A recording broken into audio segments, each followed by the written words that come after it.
I have the privilege of introducing Donald Davidson, who really doesn't need any introduction, much like our guest this evening. But Donald, as you all probably know, has been an historian here at the track for about 21 years. He had a very checkered past working for USAC for a few more years than that. Checkered past? Checkered flag, checkered past, you know. His debut at Indianapolis was in 1964, so what he doesn't know about racing here and elsewhere isn't worth knowing. It's our privilege as other staff members and colleagues to work with Donald and learn from him every single day. So welcome, Donald. Thank you for this evening.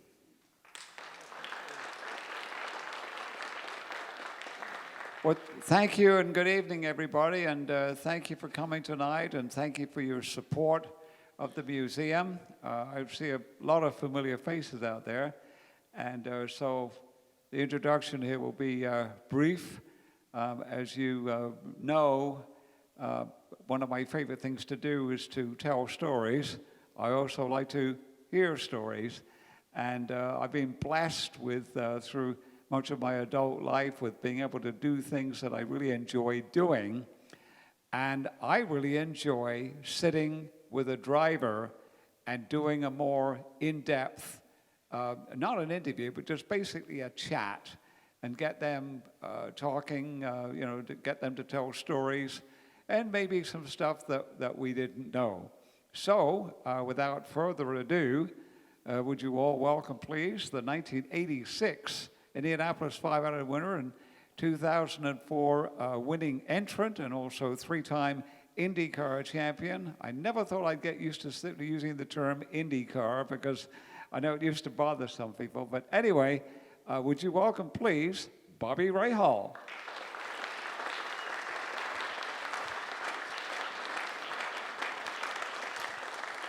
Thanks, Donald. Well, that wasn't a David Letterman introduction, no. but I need the beard for that.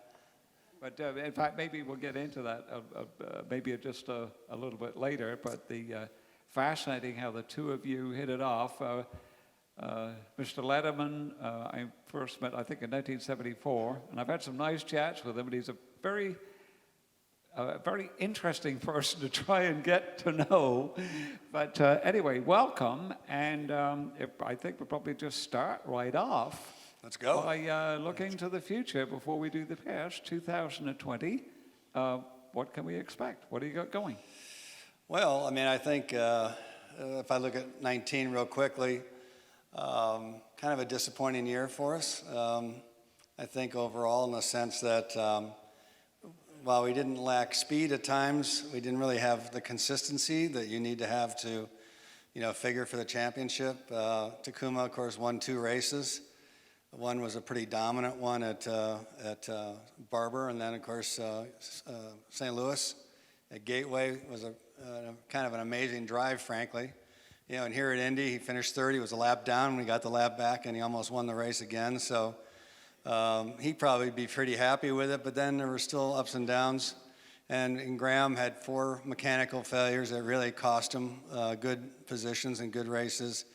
Of course, an incident here at Indy. So again, particularly in the first half of the year, several podiums right in the thick of it, but just didn't have that. We didn't have that consistency at a team. I don't blame the drivers for that. So our goal for 20 is we know we can run with Penske and Ganassi and those guys, but we need to do it every race. And that's a tough task because, the intensity of qualifying is such these days that I think at one race, Graham was, for example, I think 11th on the grid, and he was like 4/100ths of a second out of 6th. And that makes a big difference, in your strategy and, the start of the race. And, it doesn't sound like much, but, 4 or 5 positions, but it really, it's kind of, you're a little bit of no man's land when you're in the middle of the group like that. So for next year, one good thing is we've been able to extend most of our sponsors for multiple years into the future now.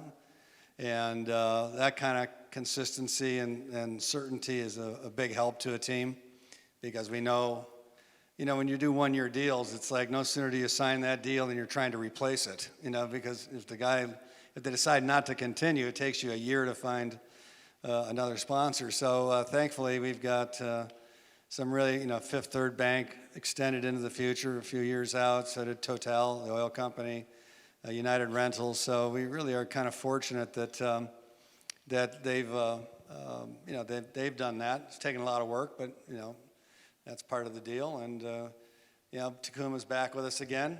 So and I think we'll probably run a third car at Indy for the 500. We tried to run a third car for the next season, but I think we've really run out of time at this point. And so it's I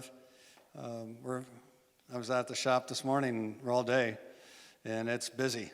Everybody getting everything ready for the new year. So there's no downtime.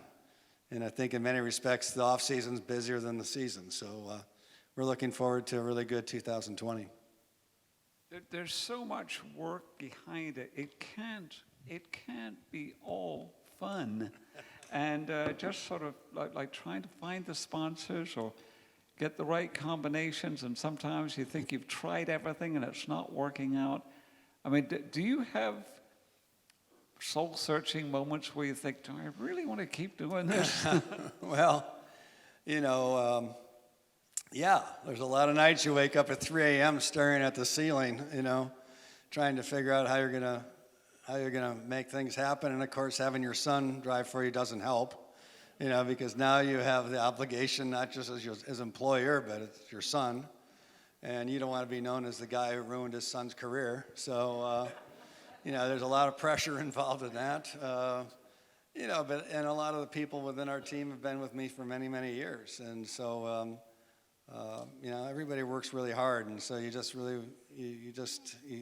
think you try to prepare for any and every situation that might arise, and there are definitely times, not times when you're saying the hell with it, I'm out. It doesn't get that bad, at least it hasn't yet, but. Clearly, there's a lot of weight, at least I feel a lot of weight on my shoulders because it's my team. Well, of course, Mike Lanigan and David are my partners as well, but I think they look to me that, okay, this is what you're supposed to run this. We got other things to do. And so, yeah, there's a lot of weight, but I don't know if that weight's any greater on my shoulders than it is on anybody within the team, frankly. Can we go all the way back? I mean, I don't know, I'd say that you were born into motorsports, but your dad was an SCCA guy when you were a little boy and you went to Raceway Park. Golly, do you remember the first time you went to IRP? Well, I really think I do. I really think I really kind of was born into motorsports. My father did it for fun. He was a SCCA racer, which meant he was in the food business and during the week, and on the weekends he became a race car driver. And when I look back at how we raced, it's almost laughable, the way we went about it, because we didn't really spend much money. And for my father, it was priority number 5, after business, family, home, everything else. But from the time I can remember, I was always around cars. So I think probably the first race that I can actually semi-recall would have been around 1959 or 60 at Elkhart Lake. That used to be I was born in 53, so you can do the math. But Elkhart Lake was really kind of our home track, Road America, which is still my favorite road racing circuit. And, so I grew up around it. My summers were Little League baseball and going racing with my dad. And, of course, that was always a family thing. My mother came, my little brother came, and that's that racing. You go to IRP, and I loved IRP. I mean, I won my first open wheel race in '74 at IRP in Formula. It'd be Formula Atlantic today. It was called Formula B in those days, and I just loved that track. But I remember going there. I think it might have been '63, something like that. And so really I was born into it, but it was at a totally different level or expectation. Comparative to, say, Al Jr. or Michael, or, where that was kind of like the family business. For us, it was something you just did for fun. So that road course was only 2 years old because they had the drag strip going in late 60, and then in 61 is when they got the oval and the road course going, both of which were designed by Roger Ward. Did you know that? I didn't know that. No. Yeah. And no wonder it was a good track. What do you have in common with Roger Ward? I'm sorry? What do you have in common with Roger We're Ward born other on than the, winning born the on the 500? same day, not the Born same on year, the same day. Do you remember the other one? Along with Eddie Cheever. He's on the 10th of January, That's too. a neat bit of trivia. January the 10th, 3 500 drivers, and forgive me, a little anecdote here, but I wanted to get a photograph with Eddie Cheever and Bobby Rahal and Roger Ward. And the problem was getting Roger Ward, so we never got the picture done. But when I asked Bobby and I asked Eddie Cheever, they both said, I would be honored to have my picture taken with Roger Ward, which I think was pretty cool. Anyway, just thought about that because he designed that road course. Bob Johnson was a good friend. I remember that. And then, obviously, Jim Truman, very important to you in the early part of the career. Well, I met Jim Truman actually when I first started racing in '73 in SCCA. He was also racing. We were always in the same race, but I was in a different category. And also I was in college at Denison University, just east of Columbus, Ohio, and Jim lived in Columbus. So we would race and we got to know each other. And then when we'd get together on weekends, I'd come in. He owned a bar in German Village, if you've ever been to German Village in Columbus, called Dibbles. And so he used to take me there and get me drunk, and we'd talk racing. And then I'd drive back to college, not very smart. But we just got to know Jim, and so my first pro race was at Watkins Glen, the U.S. Grand Prix in '74. And I asked Jim for $500 to go to the race. And he gave it to me, and I thought, man, $500, that's pretty impressive, right? And that was the start of our relationship. And between '74 and say 1980, he was always a supporter of mine. '81, never really to a huge level, but even when I raced in Europe, he still, I had red roof ends on my helmet, and he still just to help me out. And so we built up this relationship, and Jim was like a father, a brother, a mentor, a friend. I mean, he kind of ticked all kinds of boxes. And so at the end of '81, my career was like this. In '78, I went to Europe, raced Formula Atlantic here, went to Europe and raced Formula 3 with Walter Wolf, and the idea was that I would then drive Formula 1. I drive the last 2 Grand Prix, U.S. and Canadian Grand Prix in '78, and then in '79, I drive Formula 1 full-time. And so I did that, and we did the U.S. and Canadian Grand Prix, and then at the end of the Canadian Grand Prix was the last race that year, and they informed me that James Hunt had just signed on with Wolf, and he only wanted it to be a one-car team. So yours truly is out in the street, and so I kind of struggled in '70. I had nowhere to go. I actually borrowed $100,000, which was a fair amount of money in those days, and I went to drive for the Chevron Formula 2 team, works team in Europe. And Chevron was an automobile race car manufacturer, and I had the bad timing of course, it was worse for the poor fellow who passed away, but Derek Bennett was the owner of Chevron, really the spirit of Chevron, the brains behind Chevron. And 3 weeks before I got there, he got killed in a hang gliding accident. And so I got there just in time where everybody's, the whole place is in mourning. Anyway, ran Formula 2 that year, had some good events, came here to replace George Fulmer in a Can-Am car, driven by Herb Kaplan was the car owner. And in 5 races, I was in the front row, I think every race. Me and Keke Rosberg, who later on became world champion, won at Laguna Seca, finished, blah, blah, blah. Well, now everybody in the world wants me. And I had given my word to Herb that I would continue with him in 1981. So I turned down Carl Haas and I turned down Paul Newman. Those were separate teams at the time. Because I'd given Herb my word. We didn't have anything signed, but I told him I would. Shook his hand.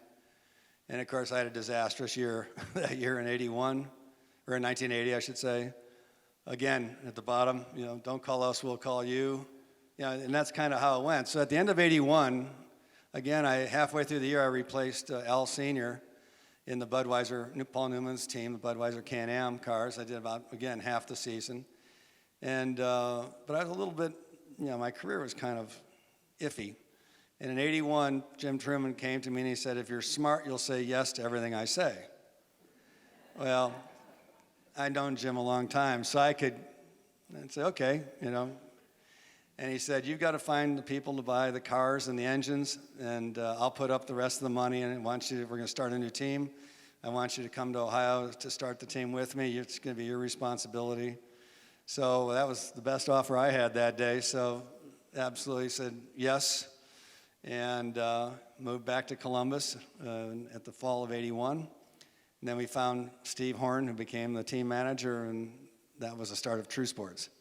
So Jim really was a guy that I don't know where my career would have ended, frankly, or where it would have ended up had he not made me that offer. And so here we are. And that was the start of my IndyCar career, was with Jim. Some of the people that you ran against in Formula 2 in '79 that you would run into later on. Well, Eddie Cheever was in Formula 2 in '79. Trying to think of anybody raced. Daly. Or Derek Daly. Teo Fabi was all running at the same time. Fabi was he must have been there in he ran '78. We ran against each other in Formula 3. Formula 3 was an amazing season. It was '78. And if you looked at the drivers in that series that year, they dominated racing worldwide for the next 20 years. You had Nelson Piquet, Sr., the real Nelson Piquet. You had Alan Prost. You had Nigel Mansell. We had Luyendijk was in it, me. Trying to think who else. Other drivers you may not be totally aware of, but Derek Warwick, who ended up running Formula 1 for quite a while. Teo Fabi was in there. I mean, it was an unbelievable, when you looked at the drivers in that series, both European and British series, I mean, it was a who's who. And I loved it because I loved racing in Europe. Monaco and Nürburgring and all these historic circuits that you read about, and here I had the chance to drive on them. And then it goes back to Atlantic when you had the opportunity to run with Gilles Villeneuve. Yeah. To some people, he was the works. Did you know him very well? I did not know him, Gilles, really, because he actually was in Atlantic the year before I got in there, and he broke his leg. Gilles was a world champion snowmobiler, and that's how he earned the money to go racing. And Gilles was a very simple guy, obviously a brilliant driver. Some might say crazy. I mean, he took tremendous risks, had tremendous car control. We were in a race in Gimli, Manitoba, and an airport race in 1975, and it was pouring. I mean, it just rained like you can't believe. And you actually can look on the internet, the race is on there, and it was like a lake. And he and we lapped the field like twice. And one lap I'd lead, I'd spin, he'd lead, he'd spin. I mean, it went like that the whole race. And finally, there was one moment in time where I'm coming down the front straight, and I can't see anything. There's so much water the car is generating. And I hear an engine note all of a sudden, and I just turned right. And just as I turned right, I passed a guy. Yeah, I never saw him. And so Gilles, same thing happened, but he hit the guy. And I'm thinking, oh, this is great. He's going to be out of the race. Didn't faze him, just kept going. And so we ended up first and second. And, Gilles was he was a good guy, just a really good guy. And it was a real shame, what happened to him. But obviously, to this day, Gilles people in Italy especially, they worship Gilles Villeneuve, and I've been very fortunate to race against a lot of great drivers. Well, I know you know Nigel Roebuck, who wrote for Autosport. Oh, did you see Autosport's going to cease publication? It's going to be online. Did you see that?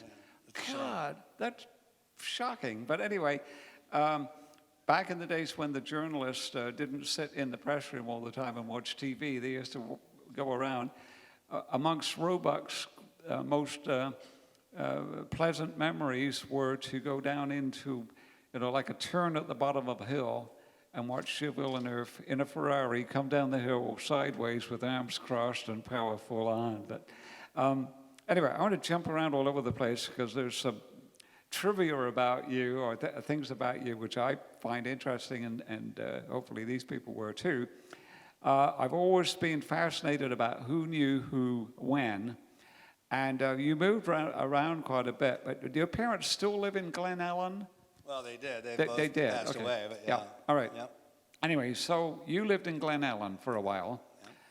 And there was another Indianapolis 500 driver by the name of Rich Vogler, was from Glen Ellen. That's right. And I'm thinking, boy, talk about opposite sides of the railroad tracks. And you had a very comfortable upbringing, and your dad would speak to the waiters in French. Don Vogler didn't speak French, but apparently Vogler's sister knew you in high school. She went to a different high school. That's right. But do you remember Vogler's sister? Well, I knew the name. I knew that, I think Rich was a little older than me, not much. But I knew the name. When I started racing, I knew the name. But again, he was dirt track, sprint cars, midgets, where I was kind of going the other way. And we never really did socialize per se. Of course, in the month of May, when he'd be here running, you'd spend time together a little bit, not a lot, but for Glen Ellen, as you say, this little sleepy little suburb of Chicago, to have two, race car drivers that accomplished a fair amount in their career, that's probably pretty unusual. I always thought so, and I remember talking to your dad about that I think you went to Santa Fe Park in Hinsdale once and decided it really wasn't for you. But I thought, Rahal and Vogler, that's about as diametrically opposed as you could possibly be. Anyway, there's another thing that I think is really cool about you. Jack Brabham, in his final year in 1970, one of the standout moments for him in his final year was he almost won Monaco, and I think he led all but the last lap. And he crashed, he missed the turn on the last lap and slid into the hay bales. And your parents, a long time ago, showed me a photograph of Brabham coming straight in, and the photographer was 16-year-old Bobby Rahal. Right. Yeah, that was amazing because we were in, it was typical of my father. My father was one of those guys that he was old school, old world, and if you didn't have a ticket, that didn't really matter. You'd figure a way, in. And so we were in Monaco, and actually we were in England. We were visiting my mother's relatives, and he said, "Let's go to Monaco." So off we went, and all of us, my mother, my brother, and I, and so we get there, and of course, it's not like today. It was just grandstands all over the place, and some guy guarding over the grandstand. So we went to watch the Formula 3 race. They had the Formula 3 race the day before the Grand Prix, which was famous because for many, many years, whoever won the Formula 3 race got a Formula 1 contract. That night somebody'd shove it under his door. So we went to see the Formula 3 race. My dad had bribed the guy to get us up into the seats, but nobody really watched the Formula 3 race. So it was, wasn't a problem of space. So the next day, my dad says, "The guy, remember me, we're coming back tomorrow." And I'm sure he slipped him some money, and yeah, okay. So he came back, and the guy was there, and oh yes, and so he bribed him some more, I'm sure. And we just paid the ticket price, but to him, not to the promoter. And anyway, so he took us up, he says, "Now don't get up. Don't go to the back, stay right here, don't move," which we did. And so about 10 laps from the end of the race, Brabham's dominated the race, and they want to leave. My parents want to leave. And I said, no, this guy, Jochen Rindt. I said, "Rindt's catching him." And sure enough, lap after lap after lap, he was catching him. And so we had a little 35 millimeter camera, I'm taking shots, and sure enough, the last lap, last corner, Brabham missed his braking point, locked the front wheels up, and so I have a picture of Brabham, smoke coming off the front tires, hitting the guardrail, the hay bales, and just in the back you see Rindt going around the corner, passing him, and he goes on. That was his first win. And in fact, he became the posthumous world champion that year. He was killed at Monza later that year. It was 1970. So yeah, but I mean, again, that's, you know, what people I think haven't necessarily realized about me per se is, and I've said this, you know, I was first a fan, and I'm still a fan. You know, just because I did this for a living doesn't mean that my passion for the sport, the purity of the sport, or, you know, forget all the business side of it, but the sport itself, that passion is as strong today as it was when I was a kid. I mean, my dad used to always get mad at me because I'm sitting there, instead of doing my math, I was reading Sports Car Graphic or Car and Driver or Road and Track, or, you know, I found that a lot more fun and my math grades reflected that. So luckily I wasn't going to become an accountant or anything like that. But yeah, and I think I've been fortunate to instill that same passion in Graham and his brother. You know, there's that, we're car guys, and I think, you know, regardless of what it might be, you know, for years, in the early 60s, we had a fellow young guy that hung out. My dad had the only race car in Glen Ellen at the time. And young people, this is 62, 63, 61, they'd all come down and hang out at our house. And in those days, it was such a car-centric, you know, it was the Beach Boys, it was, you know, girls, surfing, cars, you name it, right? And so and they're all about 10 years older than I was. So I'm like, in 63, I was 10. So they're all 20, 21, whatever, come from all walks of life. And they'd all hang out at our house. And so they would take me, we'd go to Santa Fe Speedway, we'd go to US 38 drag strip, we'd go to they used to have a little, I want to say it was about an 1/8 mile, maybe a little bit longer, paved oval at O'Hare Airport. Which no longer exists. I think it was a quarter. Union Grove was a drag race track up in southern Wisconsin. So we did. These guys dragged me everywhere. It was right out of like American Graffiti. You know, I'm the young kid. We're cruising down Roosevelt Road, you know, going to the A&W, going to the local, you know, what do you call them, restaurants, you know, but. I mean, so I'm like wide-eyed 10-year-old seeing things I probably shouldn't see. But so that just stoked the fire of my passion for automobiles. So yeah, I mean, it's and as I say, I feel very fortunate because I was able to make a living at something I loved. You know, it was never a job to me. It was something I loved.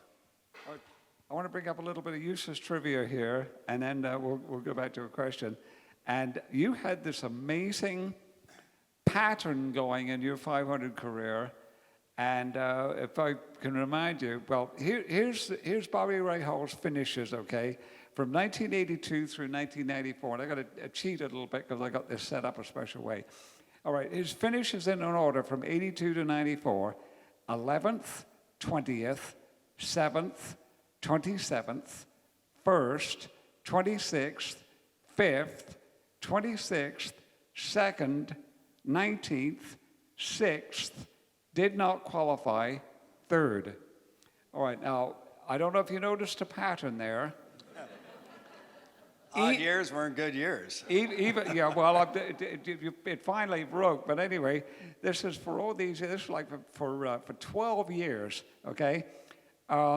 In the even years, 11th, 7th, 1st, 5th, 2nd, 6th, 3rd. Odd years, 20th, 27th, 26th, 26th, 19th, did not qualify.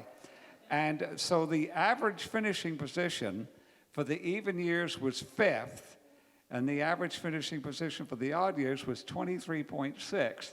And I got on this fairly early. I never even bothered showing up. Well, no, but I don't save know a lot of money this, because I got on this fairly early, and I would point out to you that it was an even year, but I never would point out that it was an odd year. Well, it did break though. The last Yeah, 95, I I know. was 3rd. You held that back.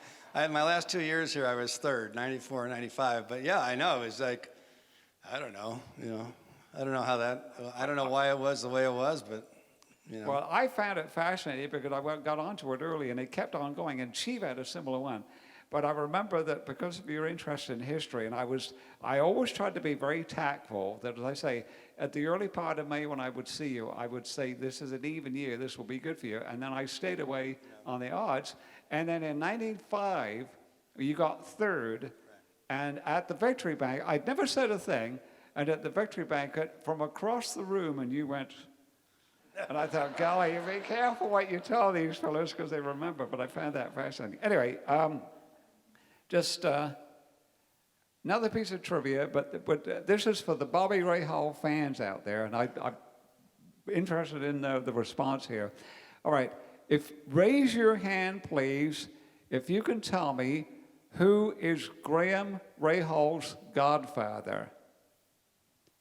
I don't see any hands in the air. Graham Rahal's godfather, yes. I didn't hear. David Letterman. No, not David Letterman. No. There's an involvement there, so. Jack Hanna of the Columbus Zoo. And I've wondered about this for years when I found out what was the connection and was it golf? Did golf play a part in this? Not really, I don't think, because when we moved to Columbus, of course, Jack is an unbelievable guy, and we got to know him. I think Columbus was actually rated the best zoo in North America this last year. I mean, he did tremendous things. Got to know Jack, and it was through Jack that I met David, because Jack was always on the show with David in those days, and you know, Jack's crazy, David was crazy, so I mean, those two got along, and it was from one of the shows, because the first time I was on the show was at the end of '86, and it was from there that David asked Jack, well, do you know Bobby Rahal? And so we made the introduction, and I didn't know David was from Indy. I didn't know about his love for IndyCar racing, Indy 500 especially. And so that's where it all started, was through Jack Hanna. For all these years, I thought golf had to be a part of it, but no, wrong. Okay. Now, I've also wondered about this, and not to stir up memories that maybe you're trying to put in the back of your mind, but in 2000, you briefly were sort of like the team manager at Jaguar in Formula One, and it didn't last very long. And I remember when you did that, I thought, Bobby Rahal, what are you thinking? It's the Piranha Club. They're going to eat you for breakfast. And I know it was short-lived. And then you came from that to be the president and CEO in the interim for CART.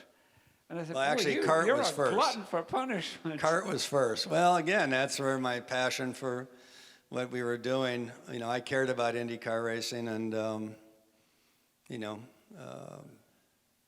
when the chance, I didn't look at it as being a permanent position because I had a racing team, and but it was what I felt would help, and others felt would help, and I enjoyed it. But clearly, especially under the CART model, where the owners basically ran the series, that was a very that was a ruling body that was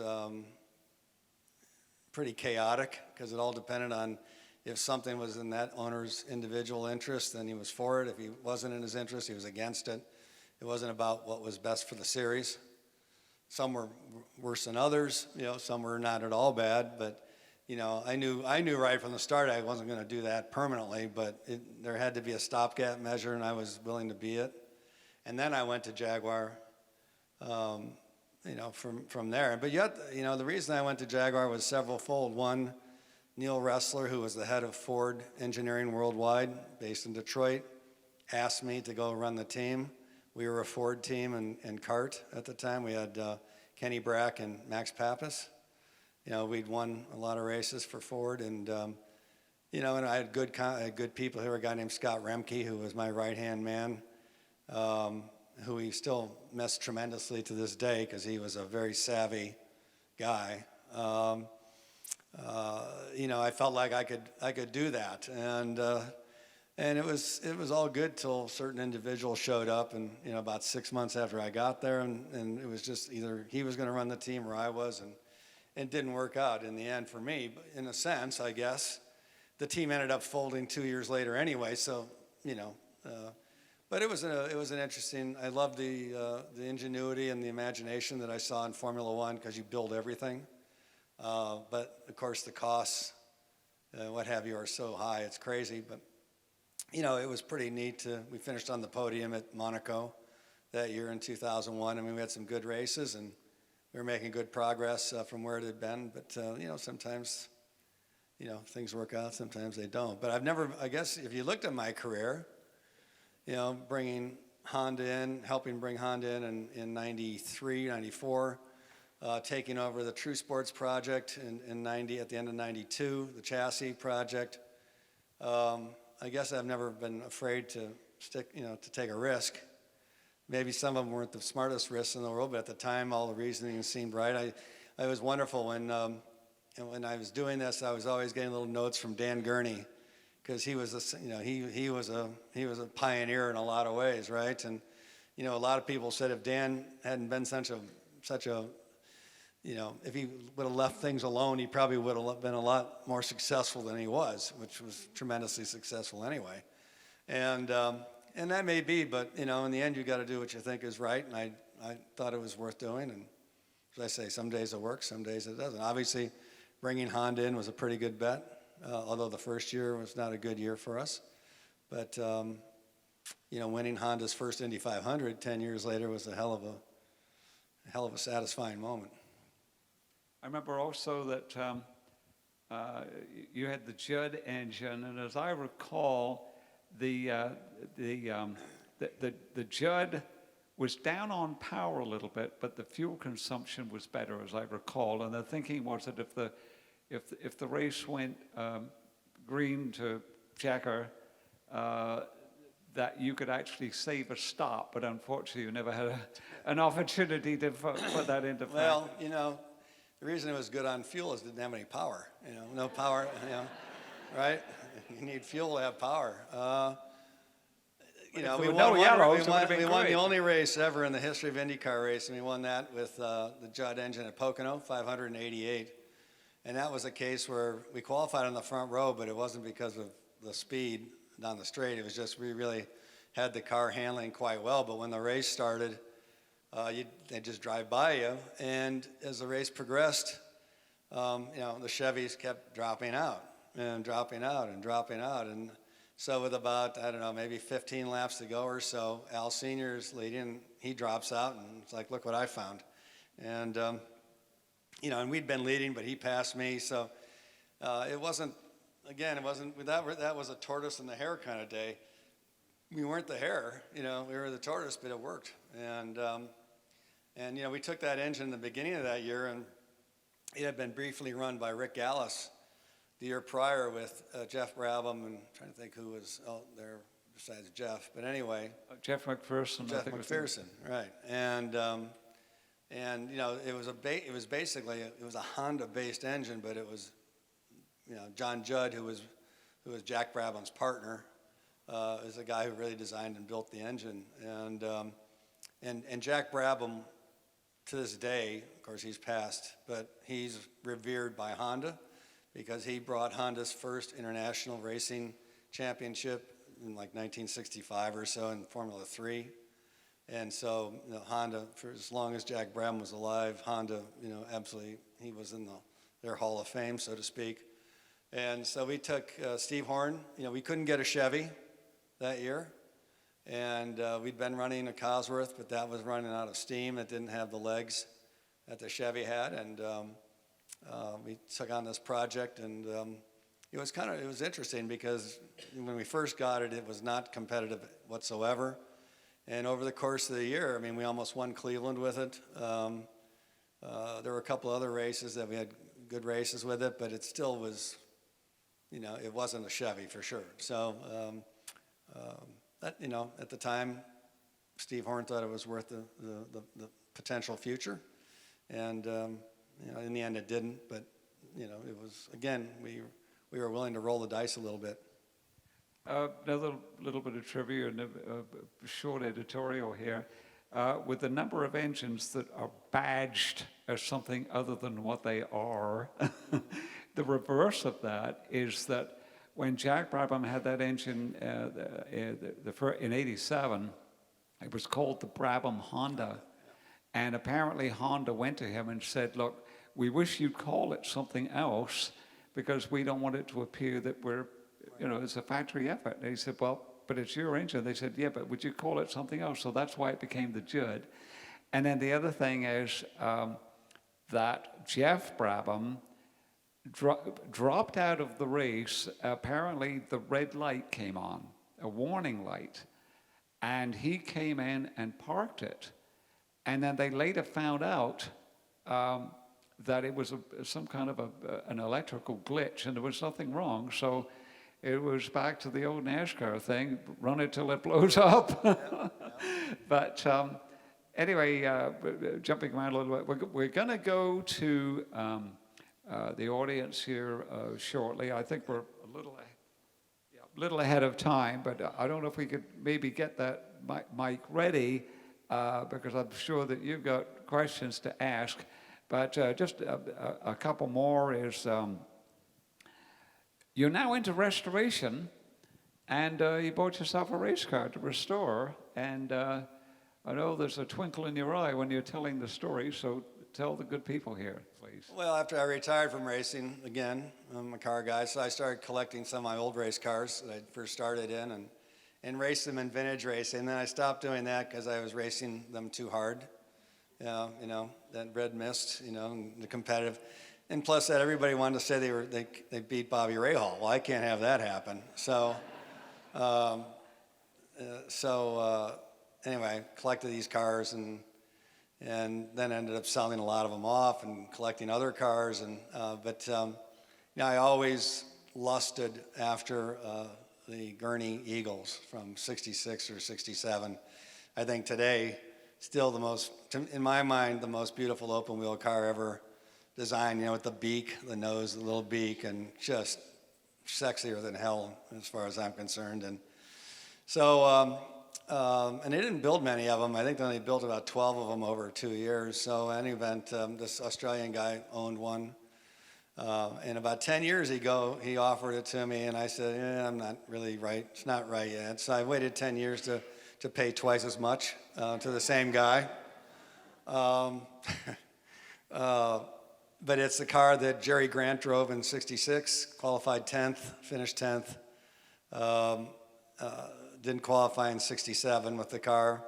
And then it was sold to Pat Patrick, and Johnny Rutherford drove the car in '68, '69, and '70. In fact, I was on the front row with the car in '70, middle of the front row.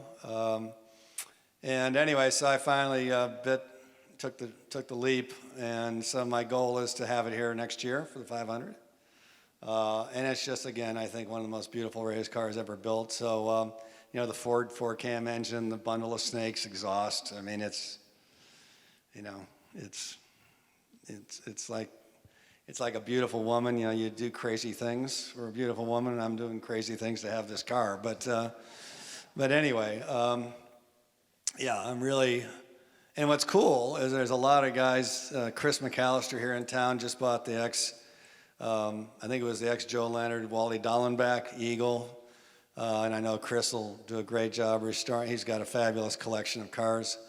And then a guy named Chip Connor has the '67, the Denny Holm Eagle. So all these old Eagles are now being restored back. So we're hoping to get them all back together here one of these days. Because, as I say, they're just beautiful. So, and such a great part of IndyCar racing, the history of it. So, yeah, I'm like a little girl with that thing. I giggle, and I can't wait to see it. So, see it finished. And so, yeah, maybe I'll send out some pictures every now and then of the restoration. But I'm very, very pleased to have the car. I'm going to sneak in a couple more here, and Keep going. I'm fascinated about this. What's it like to have a conversation with John Force? You don't have a conversation with John Force. You know, he talks, you listen.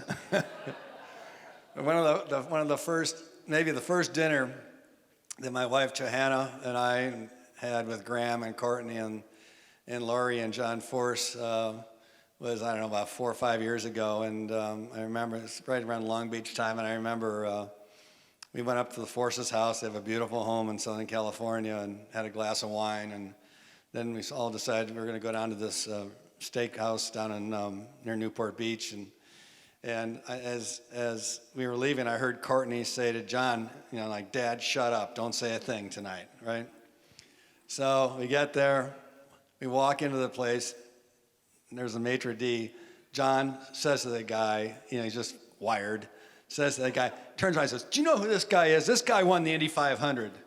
And I think collectively the 10 rest of us said maybe 100 words after that throughout dinner.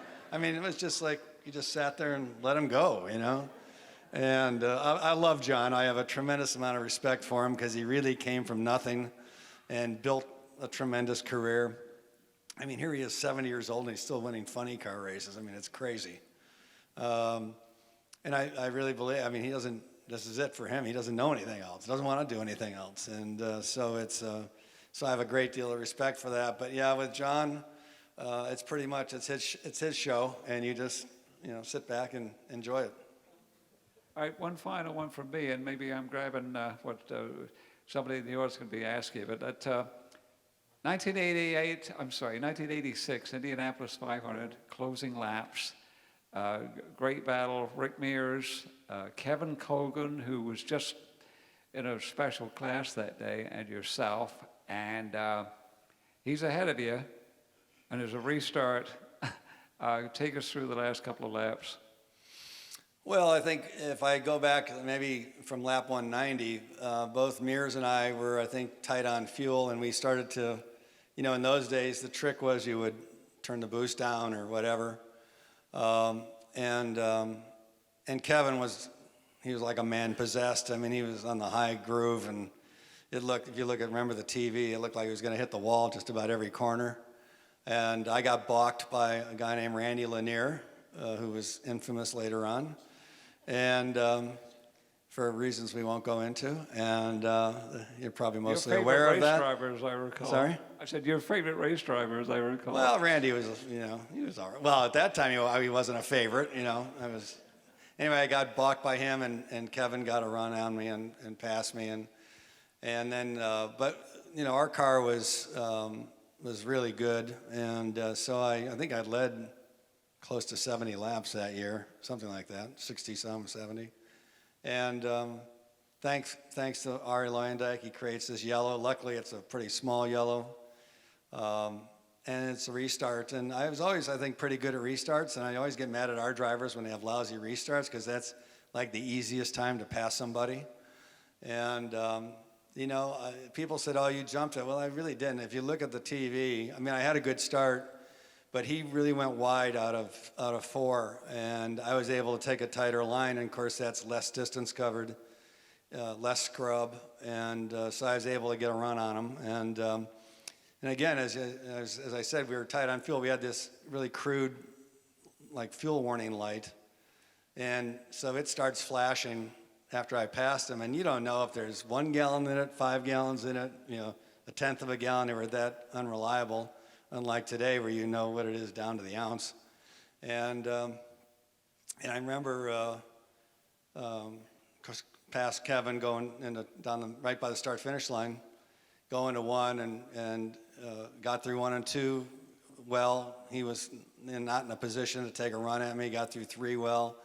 4, and I'm screaming. I'm like riding a horse. If I'd had a whip, you would have seen me whipping and of course I'm screaming because I'm worried. You know, I'm thinking this thing's going to run out of fuel, and I'm just like screaming at the car, "Don't leave me! Don't leave me! Don't leave me!" You know, and we set the fastest lap of the race on the last lap. So that just showed how good the car was, and so, you know, thankfully, Ari's incident kind of made it. You know, people say, well, could you have passed him if it hadn't been for the yellow? Well, you know, who knows? Maybe, maybe not. But, you know, it is what it is, right? And we were able to get a good restart. And, of course, then he had to worry about Rick, because Rick was all over his his tale, and I think I don't know if it's still the closest 3-car margin. It was at one time, I don't know, but I mean, it was a hell of a moment for us, particularly given that Jim Truman was in very dire straits, and it was clear that he wasn't going to be with us much longer. So to be able to win that race for him was something quite special. Just to throw a couple of things in here, Kevin Cogan, that would have changed his life, but it would have robbed of one of the great stories with Jim Truman. Kevin Cogan was actually on the radio with ABC. Yeah. Sam Posey was talking to him, and they're getting ready for the restart, and Cogan said, "Sam, I got to go." And you just think that maybe that just took the concentration away from him, and boy, you were ready. I never thanked Sam for that, but actually, I think it was not the start lap, but it was a lap before. He said to Sam, but yeah, I mean, that's Kevin was a heck of a driver, and it really is true. However, that if you look at and Kevin was probably in a better place in his career for a few years prior to that than maybe I was, but it just shows the impact of winning this race, because my career just kind of did this, and poor Kevin, we never really saw much of Kevin after that. Well, to add to the drama was the fact that Jim Truman, who was just so popular and obviously very sick, the race got rained out. And then it got postponed to the next day. In fact, it was the first year for live TV, and it got washed out on Sunday, washed out on Monday, and they went to the following Saturday, right, which I think was May 31st or whatever. Right, well, the race was going to be on his birthday. Yeah. And what now? The first race was going to be on his birthday. Oh, I didn't realize that. He was 51 years old. Yeah. And he barely made that race. His condition was so poor. Basically hung on, came the next weekend, and if you see it, the film, I mean, you can see when they interview him, he's in pretty tough shape, and so he had to wait a week, and then of course we win, and it was kind of it was a bittersweet thing for all of us in the team, because they didn't have a banquet, so I never had a winner's banquet. The winner's banquet was behind one of the lower rooms in Brickyard Crossing, the old hotel. Me, Mears, and Cogan, they all looked like they were somewhere else they wanted to be, because everybody had to get to Milwaukee. We delayed, because of the delay, and so no winners thing, no no pomp or circumstance to it. In the end, we won the race. That's the most important thing. But for everybody in the team, and of course Jim's condition, it was just kind of you wanted to celebrate, but everything. His condition really was kind of a wet blanket over everybody, for obvious reasons. I think he survived 11 days after that, and he couldn't even go to the parade. Yeah. Well, okay, that's kind of a sad note there, but Doug Shearson, who ran the Domino's pizza car, and I'd driven for Doug from Atlantic. Doug was a good friend of Jim's. I remember him coming up to me, maybe it was after the race or maybe it was the next race, and he said, we were all silly thinking that any of the 32 of us had a chance, that this was kind of ordained, that this was going to happen, and so it was an interesting time. Yeah, and you brought up a point that I was going to, trivia. You think that normally the wind's in the bag and you can slow down and enjoy the final laps. You had to do a qualifying lap, and it's the only time the fastest lap of the race was turned by the winner in the 200th lap. Anyway, I went on a little longer, but we're still just a little ahead of schedule. But ladies and gentlemen in the audience, do you have a question, please? Raise your hand, and Dave Wilson will hand you the mic.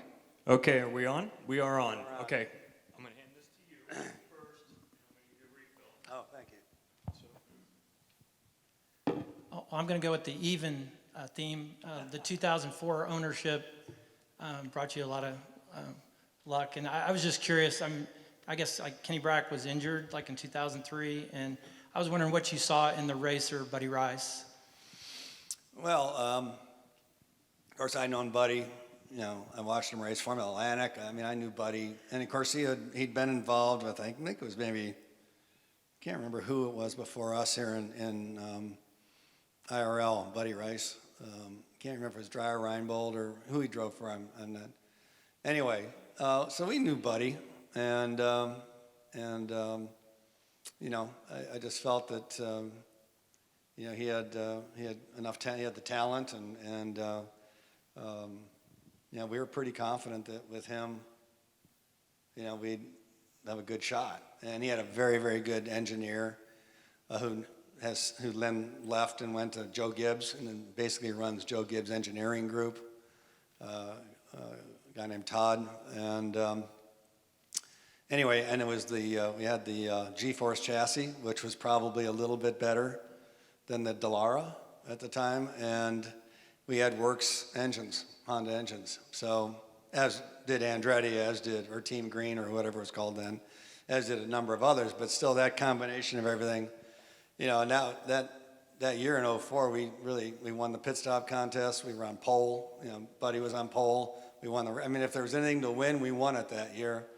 And of course, again, the big thing for me personally was it being Honda's first 500, particularly given that we had such a rough start with Honda, and you know, 10 years later we won their first race, so first 500. So it was a pretty exciting, you know, day for us that day. And of course, then it had tornadoes coming down 10th Street. You know, all hell broke loose at the end of the race. Again, I don't know what it is. We didn't get the pomp and circumstance of the you know, the awards, you know, the victory circle. You know, we're stuck in the bottom of the in the you know, the bomb bunker in the bottom of the green room. You know, it's just us. Nobody's in there because everybody else is running for cover. So yeah, I don't know. Maybe I should be hoping for, you know, abbreviated victory circles or something. My wife wasn't happy with me having my boys in turn 4. Yeah. Watching it, but we wouldn't have missed it. Yeah. It was a good day. Thank you.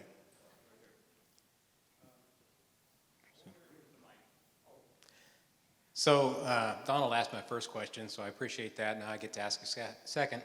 How different was it winning as a driver than it was winning as a car owner? And then kind of along the same line, how different is it when you're the owner for somebody like Takuma versus your Graham, your son out there? Well, I mean, you know, I get that question a lot. You know, what's the feeling winning as a driver versus owner? It's a lot better being a driver, you know, because it has such a huge effect on your career, on your life, even out beyond your racing career, on your life. I think winning as an owner, you have a much greater appreciation of what it takes. You know, most drivers, you know, they all talk about, yeah, without my team, but inwardly they're saying, hey, we won it because of me, you know. They're all pretty egocentric, which they have to be, right? I mean, you need that. But as an owner, you really do appreciate what goes on behind the curtain. And so I gained a lot of satisfaction for my team, for everybody within the team, because, you know, again, they're the ones who are really working their butts off. But either way, I'll take it either way. You know, I only won one as a driver, but I'd certainly like to win more as an owner. And if Takuma wins one the next year, hey, great. You know, sure, I'd like Graham to win, but that's up to Graham and his guys. And you know, I think for us, the challenge or the challenge, I guess, is to give all of our drivers an equal chance of winning the race, and then it's up to them to do it. So. I guess if there's one thing I'm particularly proud of, there's only 3 guys that have won as an owner and a driver, and that's me, Parnelli, and AJ. So that's pretty good company. Okay, Bobby, I have 2 favorite winners. The first distinguished speaker was my second favorite winner, and that was TK. TK was my second favorite winner. My first was you, and I was at that 86 race. What I want to know is and Donald can correct me if I'm wrong, but since 81 and I started coming, I think that's the only race that was delayed 6 days before it finished. And so what was that like as a driver to have to wait that amount of time to restart the 500? I hated it, you know, because you get there the day of the race and you're kind of like, okay. And remember, in those days, we showed up on May 1 and we ran every day, you know, up till, you know, the last week. And, you know, you're pounding around this place. And, you know, in those days, you were taking some pretty big risks because the speeds were getting greater and greater. I always said when I left here, the grass was greener and the sky a little bluer every day. You know, when you walk out of here, be able to walk out, because, you know, there's a lot of guys that were getting hurt in those days. You know, for me, you know, I just thought that, you know, winning the race, and I'm sorry, I just drew a blank on your question. Would you repeat it? About waiting for... Oh, yeah. So anyway, you're keyed up, right? And you're ready to go racing, and then you sit around and watch it rain all day. So now you got to get keyed up all over again, and you sit around and watch it rain all day.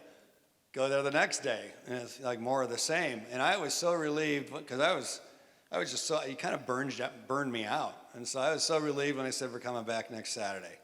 So I went back to Columbus, and I kind of hung out. And when I came back, it was just, I was ready. And of course, it still didn't get going, because Tom Sneva or Roberto? I think it was Sneva, crashed on one of the pace lap. Roberto. So we didn't even get There was going. a smoke bomb was one on the backstretch. You remember that? It was like purple smoke. Yeah. And then Sneva gassed it. Yeah, and he crashed. And so now we all sit around and, you know, wait to get everything cleaned up. And that was the classic when half on the west side of the track, of the front straight was yelling, great, you know, what is it, tastes great. And the other side was saying less filling, right? I mean, honest to God, you know, 100,000 people are, you know, it was just totally spontaneous. And I don't know, it just kind of broke the pressure when all that was happening. So when we got into the race, it was, let's go, it's time to go racing. Yes. So I got to ask Donald this question a while back, and he didn't have an answer for me. Donald always went on about how Rick Mears never had an accident here until he had a catastrophic failure and ended up in the fence in turn 2.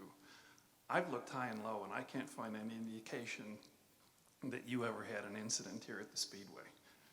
Well, I had some, not in the race. Okay. But in '84, I was testing here for Goodyear at the end of the year, and it was the start of the radial testing, and I was doing a lot of the testing for Goodyear at the time. And so we're pounding around here, and I go into turn 1, and the right rear tire blows going into turn 1, which is not the tire that you want to blow. You know, it was catastrophic, and the car kind of spun into the wall more towards the rear, and then came around and whacked the front in the short chute. And they were just building those grandstands in the short chute. And so when the thing slapped the wall in the front, the whole right front suspension, wheel, everything came around, ended up next to my helmet in the dash. And I looked over, and here's this construction guy, and his eyes were about as big as these, as big as that. And, you know, I pull the front suspension wheel, you know, and I was very lucky because guys have been killed that way. And so, you know, I suppose that's my one and only crash at the Speedway. I just found that crashing hurt. And it was also tough to win races if you crashed, you know. I think for me, in all my races, I went fast enough to win, you know, whatever I had to do. If I had to really push it, I could, or if I did, you know, but I wasn't one of those guys that if I had a 15-second lead on the last lap that I needed it to be 16 seconds lead. You know, if I lost 2 seconds on the last lap, who cares? You know, yeah, I had a pretty strong self-preservation streak in me, and I had some close calls, but I never really, you know, other than that testing accident, I was lucky. First of all, I'd like to personally thank you for being here. Thank you. We really are enjoying this, and I also want to thank the museum for the speaker series. Yeah. I haven't missed one in a long time, and every one of them I enjoy. But Quick question. This past May, we had a bit of what potentially could have been a controversy, but you may have the unique distinction of having missed the race as a driver and now an owner facing guaranteed spots in qualifying. We like the old way. We like bumping. We love that. So what are your thoughts? I don't remember reading them. Well, when we didn't finish the race in 93, or qualify for the race in 93, I mean, it was horrible. I mean, the pressure. This was when we took over the True Sports chassis project. We thought we'd just won the championship in 92. We thought we could do anything. And, there's just some things that are beyond you. And I think they call it hubris when you think, you're somehow, I'll make everything happen, and it doesn't. I mean, it was tough because all my sponsors were there, And I'll never forget the guy from the head of marketing from Miller Brewing Company came to my house in Columbus after the race. And we went out to have dinner, and he puts this paper in front of me, and it was a 3-year extension. And I still had 2 years to go on the first contract. So now we're talking 5 years. And, and if you look at last year, I think it was last year with Hinchcliffe and Arrow, they've got this huge suite they've constructed. They've got, God knows how many guests there, and their cars and in the race. And it came up a bit this weekend, but I don't think, if you didn't qualify for a race, I don't think a sponsor is going to dump you.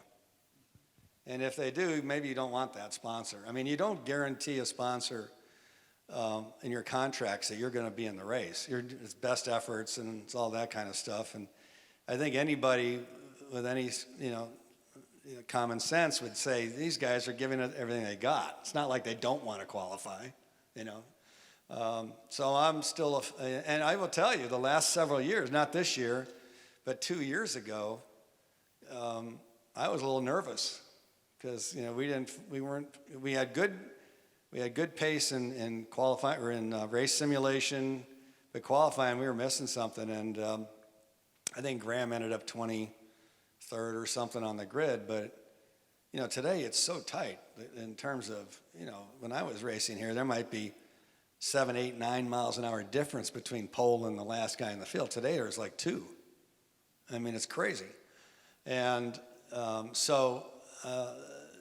think it would have been a mistake, and I applaud Jay Fry and Mark to hold to their, I think what makes Indy different from most races is there are no guarantees.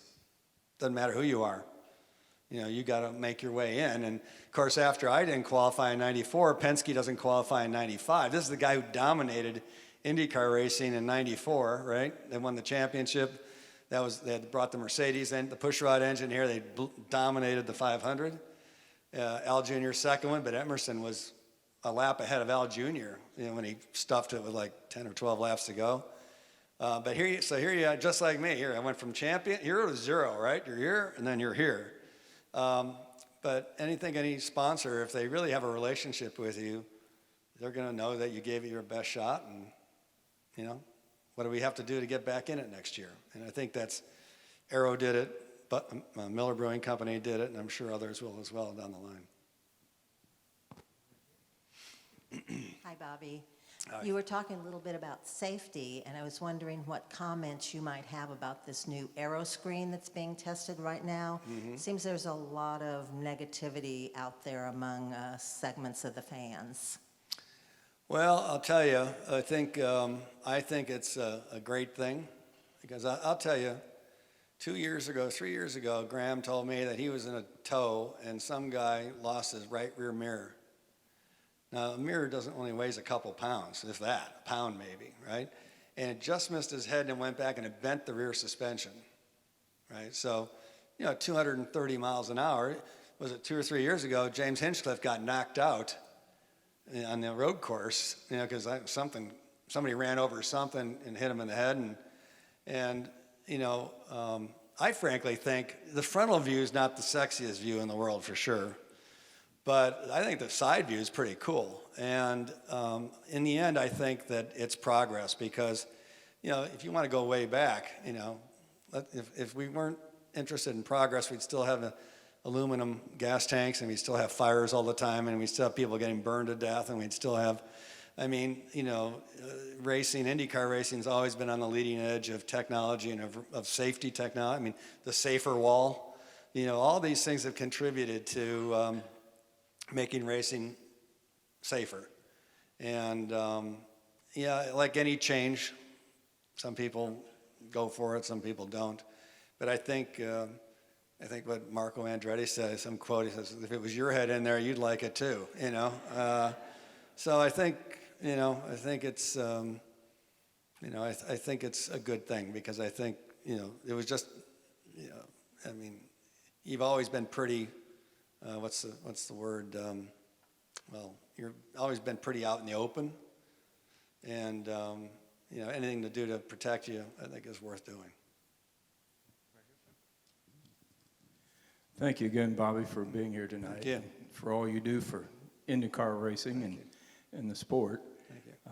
I know Indy winners are, I think, always most proud of their Indianapolis win. That's their number one item on their list of races. Mm-hmm. Being that you've had a varied career in other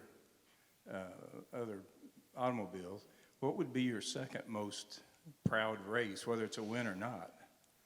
Well, I think my second most, and it really is maybe for emotional reasons, is because my dad raced sports cars, so he raced at Sebring, 12-hour, in 69, 70, and 71. I was in high school, senior high school, and in 71. And, I just loved that, right? I thought that was one of the greatest races ever. It was the godfather of endurance racing in this country, 50-some years, 60 years now, I guess, of history. Having been there, me having worked there, I went down spring break my freshman year in college in 72 and worked on a car that finished sixth in the race, won its class, I mean, it just meant a lot to me. In 87, I won that race with Jochen Maas, who was a factory Porsche driver. And so for all those reasons, all those emotional reasons, winning that race was just very special to me. And, like anything, the last race you won was the one you're most proud of, right? But the championships, very proud of those. Because to win a championship, you got to be there every day. And, in 86, I won 6 races out of, I think, 14 maybe. 87, I won 4 or 5. 92, I won 4. Three of them were short ovals, and one was Detroit Grand Prix. Very proud of that. And really, you would say, well, you should be prouder of that because of that you have to be there every day. But obviously, winning here for Jim Truman, this had the biggest impact on my career, no question about it. I'm never introduced as the winner of the Portland 200, right? I'm never introduced as 3-time IndyCar champion. It's 1986 Indy 500 winner. And oh, by the way, he won 3 championships. Even those finished second to the 500. So, for that reason, and obviously the personal reasons with Jim Truman, I mean, for all of us at the team that day, I think it was something that we were super proud of because we knew that was going to be the last one for him. Jochen Maas, a German driver, yeah. And that's when they had only 2 drivers. Now they have 3. We didn't have water bottles. We didn't have Hans devices. We didn't have safer walls. You had to be a man back then to race. I always give Graham and our young drivers on the BMW team a lot of grief about all that. I wish we'd had safer walls, I can tell you that, because they're a lot softer than that big old concrete thing sitting there. So. I want to just jump in here for a moment, a couple of comments. Mario, in 1965, he was 3rd as a rookie at the 500. He went on and he won the national championship, and he was on the Tonight Show, and Johnny Carson announced him as the Indianapolis 500 Rookie of the Year, not national champion. That was one. Yeah. And then another thing, I think I'm right in saying that, I think I asked you one time, when were you first aware of Indianapolis? And I think you said reading Autosport that Jim Clark had run there. I believe you told me that. Well, Jim Clark was my hero. Okay, all right. Probably Dan Gurney a close second. I mean, I just loved Jim Clark. You know, he was just such a class act, I thought, and everything he got in, he won. And he wasn't, he was just a quiet Scotsman, you know, that just was a hell of a race car driver. And you know, and again, you have to remember, I was a road racer. I grew up in road racing, and Grand Prix was, to me, the ultimate. And so I always said, see, those road racers are better than those, you know, those oval guys. But the first time I came here was, I think, 65 or 6 maybe. Again, that's when they had practice all month long. And, you know, a lot of guys would show up and never even sat in that car before. Or, you know, they used all those days of practice to get ready for qualifying. And you had 2 weekends of qualifying. And so I think we came here, and I remember it being a pretty hot May day, and like 5 cars ran. That was the most boring day I ever, because it was like, where is everybody? You know, where are the good guys? You know, the good guys are all in the garage. And then, of course, listening to, I mean, I think of my win, the one thing I wanted after the race was the radio broadcast, a copy of the radio broadcast, because I thought, you know, the radio broadcast was so good. And I remember in '72 listening, you know, pulling weeds and listening, mowing the lawn, listening to Mark Donahue win, and you know, another blow for the road racers. But listening to the voices, the radio guys were so good then, and which they did. They gave me a copy of it. So while I have the video, I really cherish the radio broadcast. The point that I wanted to get to was, it seemed to me that it was a certain issue that you had read, and when I was talking to Ari several years later, he told me exactly the same story. He said, I read about Indianapolis in my dad's Autosport, and I thought how amazing that was, that you're in the United States and he's in Holland, and you're teenagers reading a magazine, and then both ending up here as the winner. And then another thing where you know, people will surprise you by some of the things that they say. When Darrell Waltrip came here to run a NASCAR test, and he said how it's so special to be in the garage area, and he said, you're walking out to the pits, and you're taking the same steps that Jim Clark took. And I was astonished at that. And then your driver, Buddy Rice, was up in the radio booth in 2004 after qualifying, and he talked about, he said, when you're here and you realize Fangio drove here, and the fact that Buddy Rice had heard of Fangio just blew me away. So forgive me, Well, it's not just. I'm easily impressed, I guess. Yeah, I mean, I think I was talking to, I think it was the TV fellow earlier.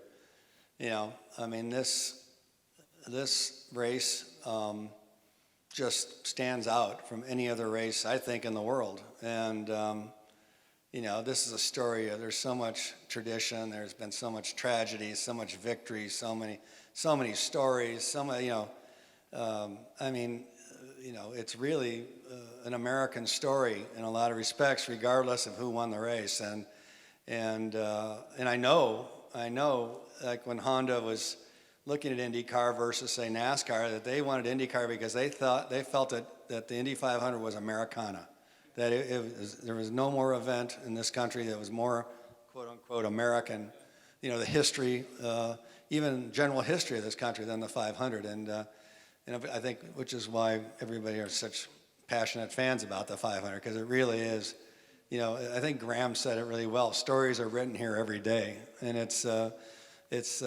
cool place. You know, as you just described, when you walk out there, Gasoline Alley on race day, and it's just like, you know, it's like, holy smokes. You know what I mean? You know, the pageantry, the people, the color, the noise. I mean, it's just, there's nothing like it. This is mean if you bring him up. Just take a few seconds and we'll go back to the ladies and gentlemen. Your likeness on the Borg Warner Trophy originally had a pair of glasses. And in 1993, and they always take a trackside of the qualifying days, in 1993, the day that you got bumped, somebody knocked against it and the glasses fell off. Oh, really? I never know how it happened. Peter Curler soldered them back on, and I think they came off again. So I think Steve is the only guy with glasses now on there. That's I probably think. true. Yeah. All right, ladies and gentlemen. I'm curious, the True Sports team in the mid-'80s, how big a team was it compared to your IndyCar teams today? And was it a small team by? Well, everybody was relatively small because I think our first year in '82, there was 6 of us maybe. And that was me, of course, Steve Horn, Steve's wife. I think we had 3 mechanics, maybe 4, and one of them was a truckie. But you didn't have data acquisition. You didn't have, I mean, you basically, you had, it was your chief mechanic was your engineer, or crew chief was your engineer, and that was it. I mean, it was very simple compared to today. Today we got 12 people in engineering, and you've got, the cost has gone up exponentially with all the sophistication. And, it's, wind tunnel. We didn't go into wind tunnels, with our cars in '82, 5, 6, 7. The manufacturers did, but we really didn't. And, the sport's much more sophisticated today than it was then. I mean, I don't know if the racing's pretty damn good right now, but still, you could have good racing back in those days. You just, I was telling somebody earlier today, we were reminiscing, some of my guys, we went out and had lunch. I finished 3rd in the Pocono 500 in '82 and 3rd in the Michigan 500, and I was 3 laps down in both races. Today, the guy who finishes 3rd here is 0.4 of a second behind, and that highlights the difference today. I think you got a question? You had touched on it a little bit earlier, that you were collecting some of your old cars. If you had to pick one that's a favorite, could you illustrate why that one is your favorite? Well, I really, of course, I'd love to have my Indy 500 winning car, but the guy who owns that wants way too much money. A generous donation to the museum and the winner's collection would be appropriate. I agree with that. I agree with you. It should be right there. They do have my helmet here. I don't know if it's up there. Yeah, there it is. I gave the Speedway Museum, loaned it, I should say, my helmet. They've had it here for quite a while. But obviously that car would have a lot of meaning for obvious reasons. I don't know if there's, I had my '98 Reynard my last year. I gave that to the Peterson Museum in Los Angeles. So if you want to see that, that's where that is. I don't know if I have any real. It's like anything. You win a championship in a car, you'd like to have that. But for most of the years, I didn't own the cars. I was just the driver. We gave the car that Buddy Rice won the 500, we gave to Honda, and it's at their huge museum at Motegi. So that's pretty cool. And then here, the Danica Patrick's car is property of the museum here now. So, I think it's better that way, that you kind of give that out, and rather than have it sit in some garage somewhere. About getting race cars, there's a real quick one here. Forgive me, but all the bells keep ringing. One of the hosts pointed out to me, it was 25 years ago today that Mario drove his last race. Anyway, the point is that they promised him he could have the car after the race, and he said, don't touch it. And they took it and cleaned it up. Yeah. And he was furious because he wanted the dirt and the oil stains on it. But anyway. I don't doubt it. I think we have time for one more question for the winner of the Portland 200, if anybody has anything. Anyone? Okay, we're going to go right here to the front row. Just a side question. What's it like to have a speedy daughter-in-law? Yeah, she's awesome. I got to tell you, she's a lot braver than I am. I give her a tremendous amount of credit. Courtney is just a super girl, and very proud of her. It's kind of funny. She's pretty quiet.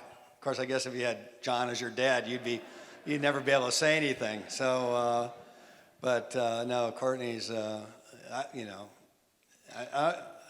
I've watched her race a couple of times, and there's no way in hell you'd get me in that thing. and yet she just did it, and she did it pretty well. So, yeah, now I'm just hoping for little race car drivers here one of these days. They'll be mad if I said that, but anyway. Is there another one? I saw somebody else had their hand up. Go right here. In your opinion, where's the best place to watch the race at Mid-Ohio? Mid-Ohio, you know where I like? I like on the exit, outside exit of turn 1, where you see him come through turn 1 up to the keyhole, and then all the way back down. You can almost see him. You can see him go into the corner at the end of the long back straight. I mean, I think that's the one place where you can see that much of the track. I mean, obviously what do they call them? Through all the S's there. I can't remember. I mean, that's an interesting place. But I think to see these guys hustle those cars through turn 1, especially qualifying. I mean, that's a 150 mile an hour corner, and it's not easy. So I think you really see the guys work, the cars work, and then who can go deepest at the end of the back straight and carry the most speed through that corner. So that's a pretty good spot, I think. I think we may have a couple of announcements coming up here, but while I still have the mic, and I hope I didn't hog it too much. Yeah, I'm in no rush. 1 hour and 25 minutes, Bobby Rahal. It seemed like about 5 minutes. You're fantastic. Thank you. This was an honor for me to just sit and hear your stories. Thank you. Thank you, Donald. Thank you. Thank you.